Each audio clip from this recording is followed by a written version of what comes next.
So there's some common ideas coming out here. Importance of you mentioned too, the CEO as the sort of leader and very involved with change. And I think it's the same, for a political figure in terms of leading a campaign in the political world. Let's just turn things open to the floor. You guys have been listening long enough. What questions do you have, and what sort of areas would you like to explore a bit with the panel? Who's going to start us off? Can't be shy. No? All right. Yes, great. Thank you. Could you just tell us who you are and yes, of course. The background? Constance speaking. I'm with EU China Link. One issue I always have in mind is, and I would really like to know the panel's view. It came up several times. Honestly, I think actually, my personal feeling is that things got worse in the last 10 years. When I entered workforce, I was actually starting out in the academic sector before moving to business. We always tried, to have panels where at least the woman would be. This was really, you could not have, in the 90s, a panel at any conference with only men. Now I'm sitting through days and days of panels where they have a female moderator, probably, but otherwise, they have all panel, or everybody on the panel is married. And they also don't have, when I usually ask the question, could you really not find a woman? Oh, well, yeah, no, we couldn't. So there's also not that much effort, and I see also in the business world, actually there's, at least in the country I come from Germany, there has very, very little has changed. In the company I was working in for 10 years, 20 years ago they had 50% of the directors were female, and they still are. And there's a lot of lower women coming up, but then there's the ceiling, so just out. So I would just very much like to hear your view on that. Do we share that view? We heard about optimism, and we heard about that some of the areas that are changing, and some of the things that are now going unrecognised, perhaps in a different way. Do we share this view, or how do you feel about that? Who wants to come in? Yeah, Inez? absolutely. Well, I think that there are also diversity. There are diversity because I'm married with a German, and I remember that when started in Spain before coming in the Union. We were in our movements in favor of rights for women, and then we were just looking for the active women, and then I discovered, and I remember that there was I couldn't understand it. Then when I had my own daughters coming from my husband, I understood that women in Germany were abandoning the working place when they get pregnant. Yeah, because culturally there was a big pressure. And the big pressure is also accompanied by no services at all. There were no kindergarten, no public kindergarten, which for us it was the first step. Completely different than in France. In France, it was all women were active, and they were all the systems in order to keep children in in public schools or at home, but with a system, a public system, and not in Germany. And then I realized my young daughters from my husband, they were just pregnant, and they just stopped, and I couldn't understand because and this was all the culture was accompanying this and helping them to see that a woman is responsible, very responsible of children, and then if it's not just 100% for children, is a problem. And this is also something I think that at the political level we are not able to take by the horns, which is that Europe is making less and less children. Sweden had a very aggressive politics in favor of helping and giving all the system, all the family, not only women but also men, the capacity and possibility to have children, because this is a problem of society, it's not only a problem of women. And in France also there were a moment of public policies in order to help the family, men and women, to have to. But now with all this austerity policy, now the first victims have been women because of the public services. Yes, the less school from 0 to 3, which are the very, very most important service in order to have, the social change and also the gender change. From 0 to 3, if children can go to a public school, école publique, then is one of the guarantees that they will go better. But it is true, I'm also having the same in Spain. I wanted just to make the example. I have a vice president in the government, who is a powerful woman, and a president, for example, of Castilla y León, who is also the head of the EPP in Spain. They are both very strong for women. They can decide on our lives and jobs, for example, but they cannot decide on their maternity because of a new law, which is just putting backwards all the freedom and the possibilities we had before. You see, that is, I would say, you are right. If we are not able to protect what we have and to defend what we have, it is true. And so we've identified two sorts of pressures there. You're talking about the social and political vigilance that you mentioned in the outset, and the pressures around the economic pressures. Elizabeth talked a little bit about the younger generation wanting slightly different things. And how are you experiencing that, Muriel, inside companies? Is it also a pessimistic picture, or do you feel progress? No, I won't say I'm a pessimist. I'm an optimist lady, firstly. But I think the answer is depending on where you look at and on which level you look at. Because in many countries, population is aging. So if you look at Japan, they need to empower more women because of an economic issue. If you look at other countries, even like France, I mean, 10, 15 years ago, who was talking about parental leave? And who was talking about these issues, how to share the family between men and women? It was a women issues. If you look at many emerging countries, and I say that again, but I really feel that each time I'm visiting China, Pakistan, India, the girls are on the top of the universities. They will come to the market, they will do the business, and they will create their own entrepreneurship company. So they will work, and they will have the power, and they want to have the power. The last time I was in Karachi, in Pakistan, the girls of 18, 19 years old told me we want to be independent from our husband, from our father, from our brother, from the man. So they want, and they will do it. If you go back to Russia, then it's a way back, because of the religion, because of the orthodoxy, who said to women, go back home and have 3 children. And Putin is not giving any rights to women. He doesn't care of that. So it depends on what level you look at and on what issues you look at. So don't genericize. We can't. But really, what I see is that it's what a Chinese artist, 50 years old, told me months ago. He said, you know, I'm an old man and I think we are very different, men and women. But you know, men, they should wake up. Otherwise, they will be, I mean, women are taking the world in their hands. I think he's right. You know what would be interesting, just before I see if Elizabeth wants to chip in, just let's do a show of hands. Who feels, I mean, it's going to be a general question, but who feels broadly in their sphere more positive about progress of women, and who feels more negative? So let's do positive first. No, but don't see that they are positive or negative. They have positive or negative points, because it's not. Yeah. I see very smiling women. I don't think that they are negative, but only they have negative. But how do you experience it as a more positive? Sorry, I'll rephrase the question.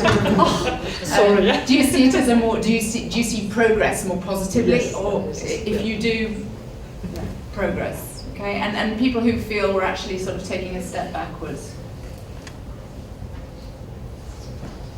It's interesting, isn't it? I mean, Elizabeth, I don't know, is there anything that research can tell us and shed a light on that? Well, I'm not sure that research can give us the answer for these complex questions, because we look at different instances where specific dynamics influence an outcome. right? So there's no one size fits all. But Right. what I have seen is clearly that gender equality is not something that happens automatically, right? So it's not something that just emerges. It is something that people have to actively shape and craft to happen.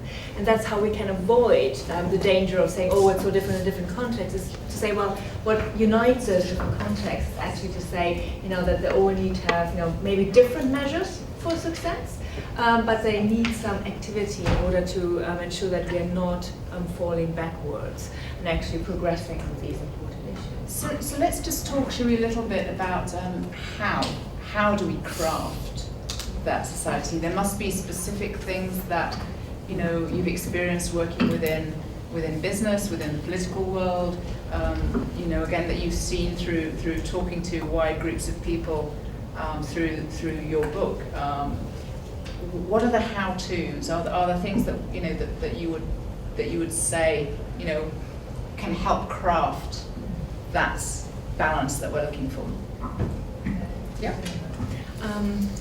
I think that is really leading to this idea of best practice, isn't it? Is there any best practice we can just share? And as an academic, I'm feeling always slightly uneasy about best practice, because very often what we point out as best practice turns out to be not good in every single context. So what I refer to in my work are signature practices, is to say what works in a specific circumstance, what works in specific settings particularly well. And when I work with companies as well as other stakeholders, I always try to encourage them to find solutions that work for them. Because particularly in the corporate world, and Maria will know that there's this danger of jumping on the bandwagon of initiatives. I see my competitor is doing something, I do the same thing, even though it might not be the right thing. So it's a bit of kind of thought about what you're trying to do. And there are various examples of how these good practice or the signature practices can look like, but what is really the key is that it needs to speak to the unique challenge that you try to achieve. So if you have a particular problem, having just a women's mentoring program is not going to sort that out, right? So we have been through the waves of having women mentored and so on and so forth, and we know that this in itself will not help. And there has been more recently the surge in looking at sponsoring effects. I'm not sure if people are familiar with sponsoring. So mentoring is basically just passing advice from one person to another, often in a hierarchical relationship, so senior person to more junior person, but that's where the relationship ends. With sponsorship, what you actually do is to promote this person actively. So you might sit in an actual promotion meeting and would fight the corner of this particular person if the person can't be in there. And what research has actually shown is that women do have more mentoring relationships. So the statement was that women are over-mentored. There's so many people giving them advice, but they're actually under-sponsored. There's nobody who sits in those important meetings and plays the chips on their behalf. Right? And I think this is a type of dynamic that I see in the corporate sector being encouraged, and that seems to work incredibly well, looking at the political dimension of business in a sense. Yeah. Does that ring true, Muriel? Well, I agree with you, there is no one answer. For example, I started to create a women network at Mozart, and it never works. And I know many of my friends who are very happy with their business women network. So, okay, I decided to leave it and to find another way to do things. But we need legal requirements, because the law will help the companies to improve. Look at the quotas in France. So we need law requirements. We need corporate guidelines. We need coaching for women, but also training for men and women. Because what you mentioned about Generation Y, it's true that for them, mixity is obvious. We organized a lunch at Mozart for parental leave. It was crowded of young people, not after 30. They were not there. And it was crowded by men and women, because it's part of their life. So have this training for both genders about what it means to have a double career, to have a family, to have a work-life balance. It's very important. To have role models also, but it's not enough because sometimes you find that older women are not keen to help younger women. And I face that also in my company. I've done it, I don't want to help any other young women. If I've done it, it's possible to do it. So we have also to convince women to help the others. So I think many things will contribute, and it's why we need to work with politics, and not only one business or one politic alone. Inez, that's perfect. How would you see it from the political point of view? Yes, I think that you're absolutely right. We need a political framework, I mean the law that accompany and to pursue, but the law by itself is not enough. We need because laws are there, but we need to implement them, and then we need also not to forget what we did in the past. I mean that cooperation among women, which are, for example, association of entrepreneurs, women entrepreneurs, is a good thing. But at the same time, sometimes they feel like as they are together, men are not interested in these elements. Then I think that you mentioned two things that were really important. The role of men now, that because we've developed our values, normally the entrepreneurship world has taken them, communication, social care, empathy. They are all our values, which were our cultural values as women to survive in our societies.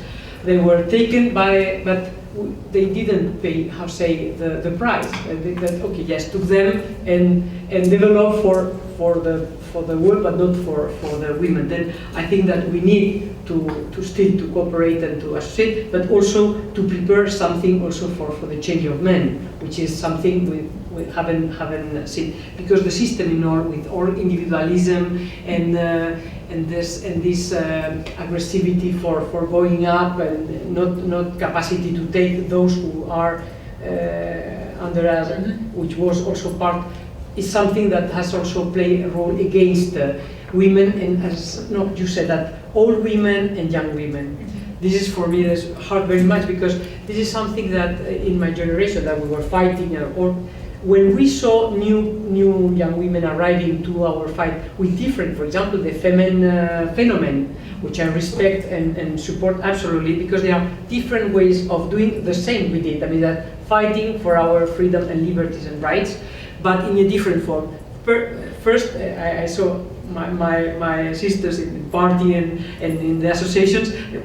They are this, and this is something that is a big risk for us to switch apart young generation and old generation. And for that old generation, we are more responsible because we know how to deal with that, and I think that's very important. Then, how is the role for men in all this world, and now by law, trying to get how to change also their view, their behavior, their capacity and possibility to do better for them and for us also. And second, this gap generation between old women who were fighting, and then we did all, and now the young women, they don't recognize. No, I think that we need also to change our mentality to accept that young women have other views, which are as important or more for the future as ours. Then we need also to go with that.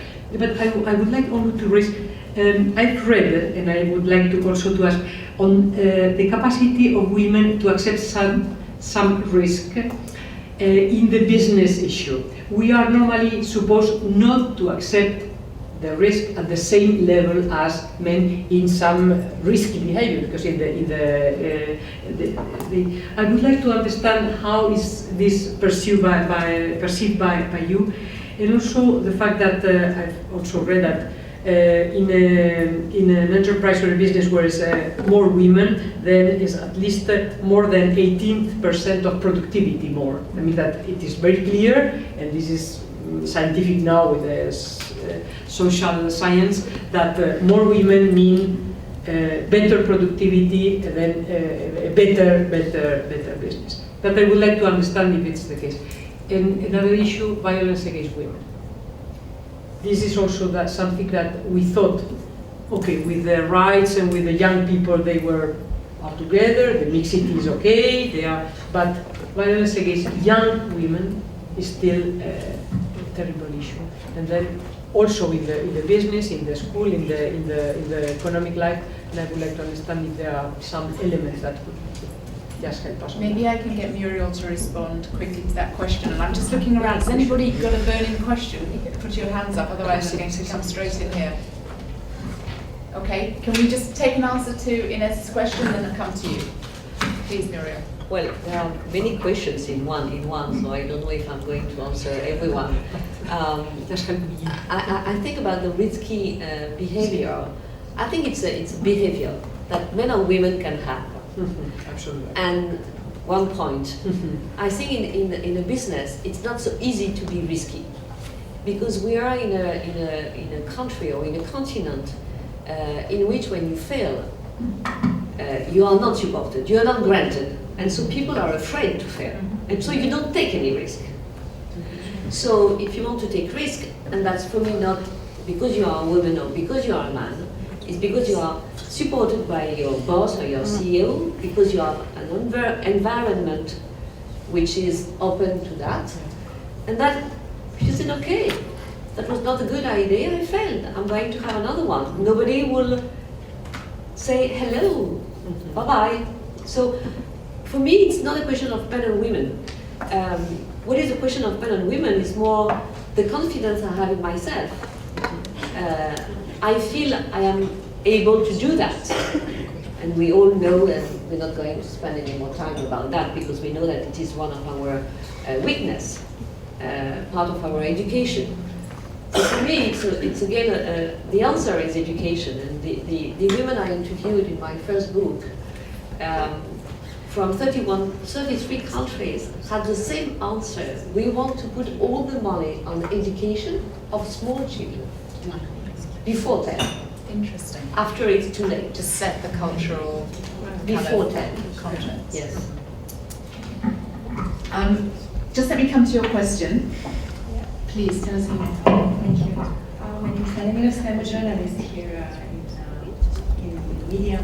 I want to say that I share the baby's opinion that I don't have the feeling that things are looking better for women today. I was not active on the labor market 10 years in the 90s, but I do see sexual objectification of women much more than I saw it 20 years ago.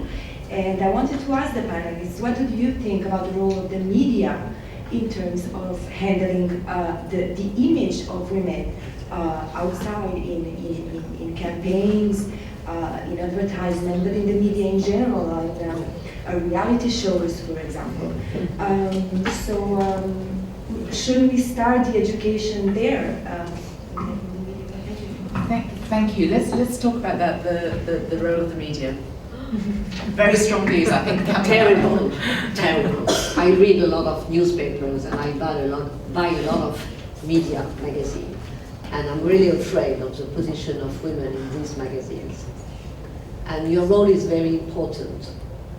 And you look at the advertising on the TV. Do you need a naked woman to buy a car? No.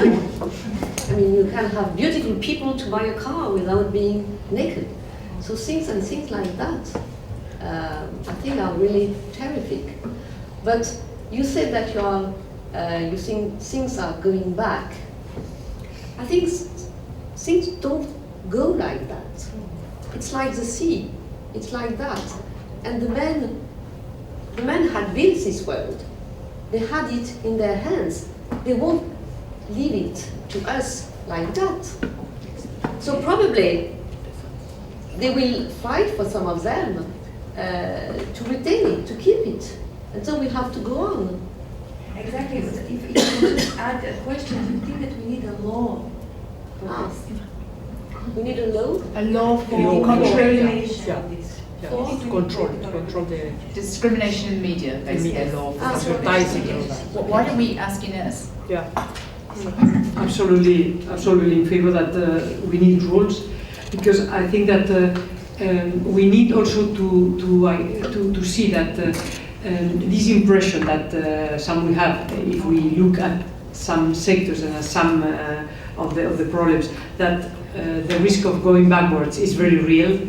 it's not only because the problem between men and women, but the problem of the whole society, which is now selling whatever with whatever. This is sometimes this is the problem. The media are no more independent, and then if they are not independent, it's very very difficult that they don't compete for selling. And what the thing is, how could we just change this consumerism by other issues? And for me, it is clear that we need a law and again, to implement the law, we need also women association or women and men association, which are also fighting and very careful at that. This is also what we need. But we are right. Sometimes I feel when I see here in the airport running from one side to another, when I see all my colleagues from one moment, I think if all these men had now just to do the same, but with high heels, this is only my wish. I only want all these men to do exactly the same all the day, but with high heels. They will change their view, I'm sure. Maybe we can have a European day, something like that. Elizabeth, you wanted to come in, and then I'm going to wrap things up. I mean, I'm sorry that you feel it's going backwards. I'm also believes that yes, there are lots of things that the media is actually influencing, and we have lots of research evidence for that. And what we have seen in the last decade or so are two major trends: the rise of celebrity culture, which largely influences young people, that you don't need to be doing anything to be famous. And you know, your claim to famous is to be on reality television, and that becomes your aspiration in life. The second thing we have seen in the last 10 to 15 years is that, you know, it's no longer that women are only sexually objectified. We also see it increasingly with men, and that is then seen as a new equality is being achieved. So, and I think that is very rarely even theorized and discussed. And then there's a third thing, which is about journalists and how journalists are reporting. Which, you know, I mean, it is very, very evident if you speak to any female politicians, for instance, and Silvana Koch-Marin mentioned it, what questions you are being asked. You are asked about your children. You're constantly, you know, judged for what you're wearing and so on and so forth. So Angela Merkel in Germany, you know, when she was, you know, fighting for her first term in office, you know, it was only about the, you know, color of the outfit she was wearing and so on. And it's kind of, I think it's partly also the responsibility of journalists to think about the media images that they portray, and I think let go of some of the ideas of what their readers want to listen or read or whatever when they consume the news in some shape or form, right? Because I think there's a lot of transmitted knowledge which is no longer met by reality, and you see that with journalism losing also a bit, you know, of the status, because now everyone can have a platform on Twitter and the like. So yeah. No, I mean, I think that's a whole topic in itself that we can debate for a long time. I think we're coming to the end of our time, so what I wanted to do is just maybe collect a few thoughts that have sort of come out during the discussion, and then put one final question to each of our panelists. I mean, it seems to me that what we've been hearing is a time which is changing a lot, when, you know, the old view perhaps of how to progress is changing because of a number of different pressures: the social pressures, the economic crisis pressures, the changes in the demographics and in the attitudes of the Generation Y, the changes that have now come through in terms of the men's perception of women and what it is that we're actually after a period when this has become a much more public and discussed topic. And so with all that change going on, and I thought Muriel's sea change, you know, and not a straight line in terms of progress, but up and down, and some setbacks and some move forwards.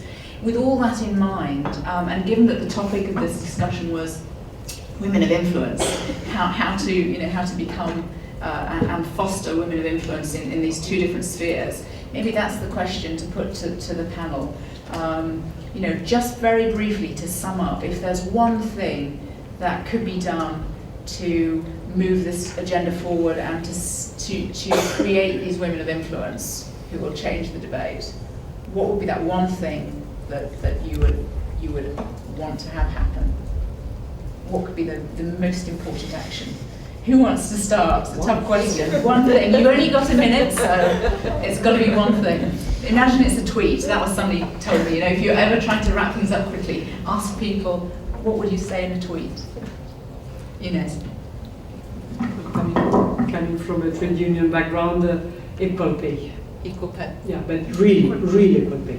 For me, that was me. If I cannot say the child education, but equal pay, that would be a revolution. For me, if you can change one thing, then, you know, if you see that there's some unconscious bias at play, so that, you know, the male colleague, for instance, gets a, you know, interesting job or whatever, or the job that might help him to climb the ladder, just raise awareness, not necessarily for yourself, but for people around you, and just draw awareness to that this is happening. And I think if you all do that, this can have an important effect. I would say that we need to change our mind, women, ourselves, and we also need to look at what Europe has done for us.